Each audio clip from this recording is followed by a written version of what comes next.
কুসুমপুর জঙ্গলে এক পাখি ছিল। সে ছিল খুব সুন্দর, কিন্তু ছিল খুব অহংকারী। আমি কতই না সুন্দর, আমার মতো সুন্দর পাখি আর একটাও হয় নাকি? দেখো আমি কত সুন্দর, আমার চেহারাটা দেখতে খুব সুন্দর লাগছে। আমাকে না কতই সুন্দর লাগে, আমার মতো এই জঙ্গলে আর একটা সুন্দর পাখি আছে নাকি? আমি সব থেকে সুন্দর, আমার মতো সুন্দর কে আছে এখানে? আমার সাথে কেউ টক্কর দিতে পারবে? মালকিন, মালকিন, আপনি কখন গোসল করতে নেমেছেন? সকালে নেমেছেন, রাত হয়ে গেল, এখনও কি পানি থেকে উঠবেন না?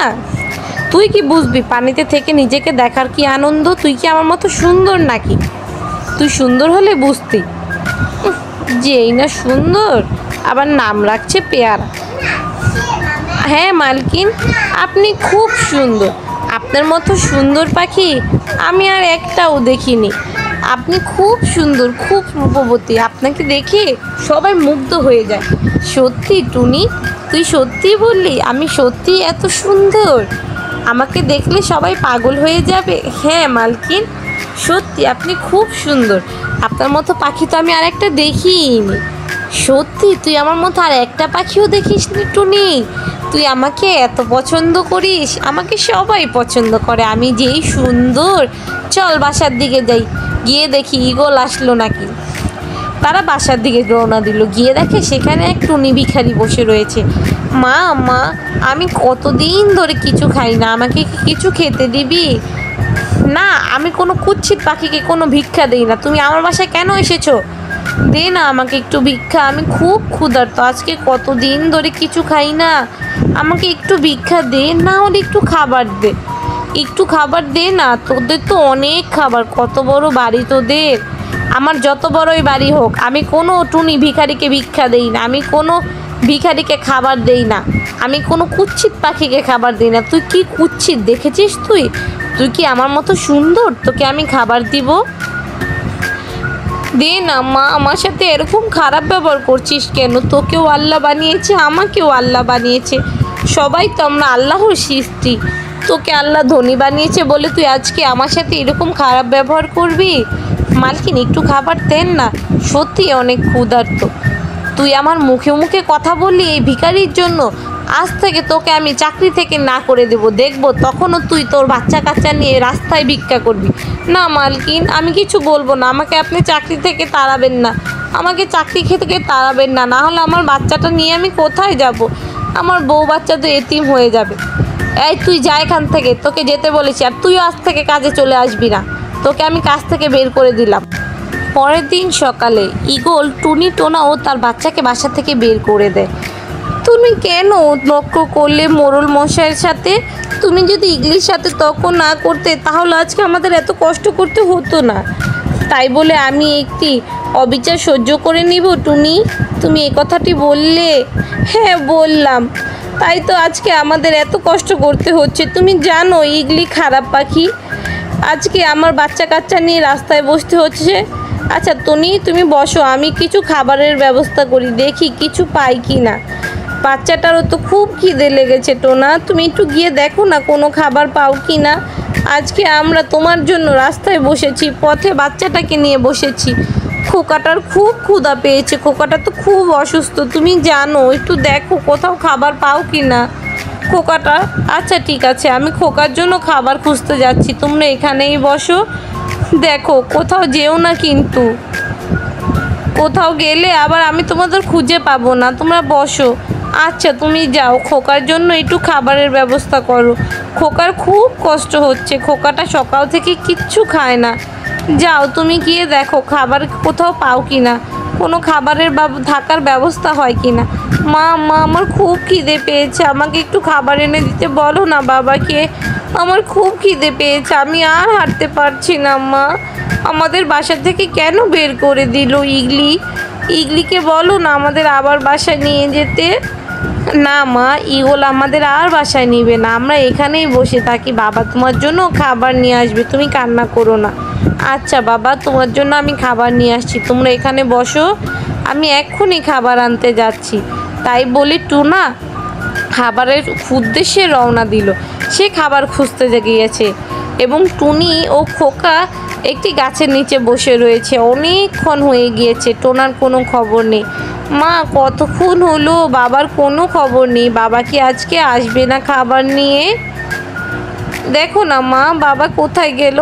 আচ্ছা বাবা দেখছি, বাবা কোথায় গেল আমি কিভাবে বলবো তোর বাবাটা কোথায় গেল? আমার কাছে তো ফোনও নেই, ইগলি সব রেখে দিয়েছে, আমি কিভাবে খবর নিব? ইগলি আমাদের ফোনটাও রেখে দিয়েছে। মা ও এত খারাপ কেন? ওই তো মা দূরে একটি আঙুর বাড়ি ভেসে এসছে, তুমি দেখেছো? ওই আঙুর বাড়িটা কার মা? বলতে পারি না বাবা, হয়তো কারো হবে। ওই আঙুর বাড়িটা ভেসে কোথায় যাচ্ছে মা? বলতে পারি না, দেখ কার না কার বাড়ি কোথা থেকে কোথায় যাচ্ছে। দেখো মা, আঙুর বাড়িটা ভেসে এখানে এসে থেমে গিয়েছে, আর কোথাও নড়াচড়া করছে না। আসতে ঠিকই তো বলেছিস, আঙুর বাড়িটা তো নড়াচড়া করছে না, থেমে গেল কেন হঠাৎ করে? মা আজ থেকে তো আমরা এই আঙুর বাড়িতেই থাকতে পারি। আঙুর বাড়িটা হয়তো কি ওর না, তাই তো ওনারা নদীতে ভাসিয়ে দিয়েছে। চলো আমরা বাড়িটাতে গিয়ে থাকি, বাড়িটা কত সুন্দর, আমাদের তো থাকার কোনো জায়গা নেই। এই আঙুর বাড়িটা এখানে রয়েছে, আমরা এখানে গিয়ে থাকি। না, এটা পচা কথা, কারো জিনিস না জিজ্ঞেস করে নিতে হয় না বাবা, তুমি জানো না এই কারো জিনিস না জিজ্ঞেস করে নিলে আল্লাহ তাআলা গুনাহ দেয়।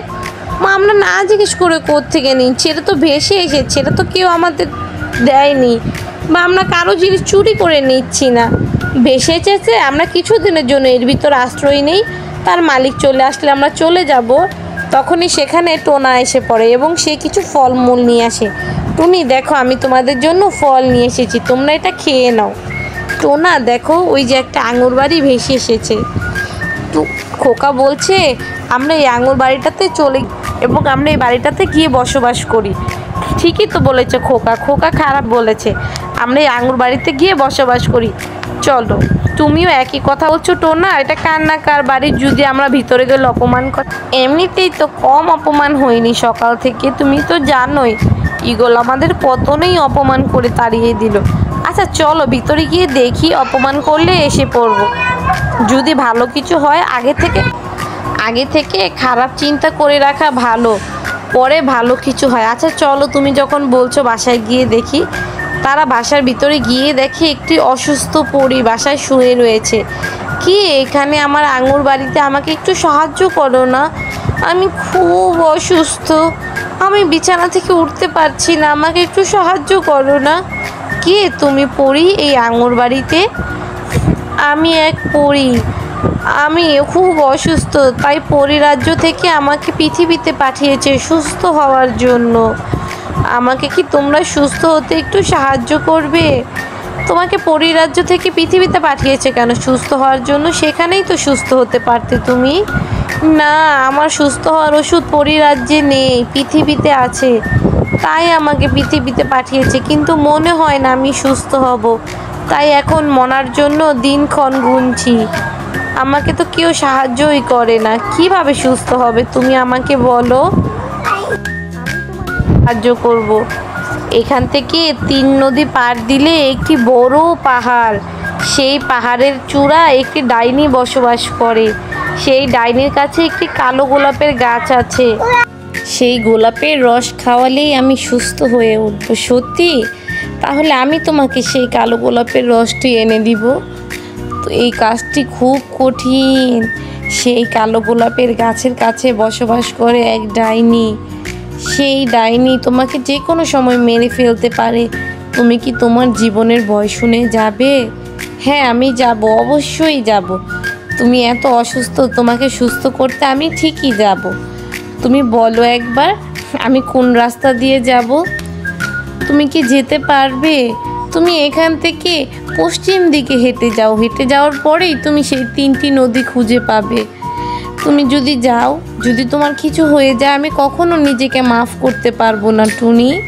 তুমি কি আমার জন্য এত বড় বিপদের হাতে যাবে? তুমি বলো আমাকে, তুমি কি আমার সাহায্য করবে টুনি? তুমি কি আমার সাহায্য করবে? না হলে তো আমি মারা যাব। আজকে আমি পৃথিবীতে এসেছি 1টি বছর। হ্যাঁ আমি তোমার সাহায্য করব পরি, আমি তোমার সাহায্য করব। এই 1টি বছরে কেউ আমাকে সাহায্য করেনি, কেউ আমার সাহায্যের কথা বলেও নি, যেও রাজি হয়েছে সেও ডাইনির কথা শুনে ডরে পিছিয়ে গিয়েছে। কিনা তুমি শুধু রাজি হলে আমাকে সাহায্য করবে বলে।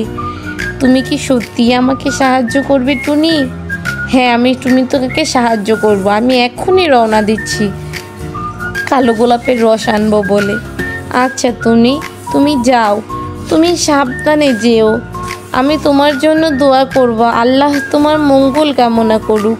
তুমি সাবধানে যেও টুনি। এই বলে টুনি সেখান থেকে রওনা দেয় কালো গোলাপের রস আনবে বলে। সেই দক্ষিণ দিকে উড়ে গেল। দক্ষিণ দিকে উড়ে যাওয়ার পর সে 3টি নদী পাড়ি দিল। 3টি নদী পাড়ি দেওয়ার পর সে একটি বড় পাহাড় দেখতে পায়। সেই পাহাড়ের চূড়ায় লুকিয়ে থাকে সেই ডাইনি, এবং ডাইনির কাছে ছিল সেই কালো গোলাপ। টুনি তখন চিন্তা করে, এখন কি আমি ডাইনির হাতে যাব? যদি ডাইনি আমাকে মেরে ফেলে, থাক সাবধানে যাই। তখন সেই গুহায় যায়, গিয়ে দেখে ডাইনি ঘুমাচ্ছে এবং কালো গোলাপের গাছে তার মাথার সামনে। তখন টুনি বলে, থাক ভয় পেলে হবে না, যাই গোলাপটি নিয়ে চুপ করে চলে যাব ডাইনি ওঠার আগে আগে। তখনই সেখানে টুনি চলে যায় গোলাপটি আনতে, এবং ডাইনি ঘুম থেকে ভেঙে যায় এবং ডাইনি ঘুম থেকে উঠে যায়। কে আমার ঘুম ভাঙালো? কে আমার রাজ্যে চলে এসেছে? এত বড় সাহস! আমি তোমার ঘুম ভাঙিয়েছি।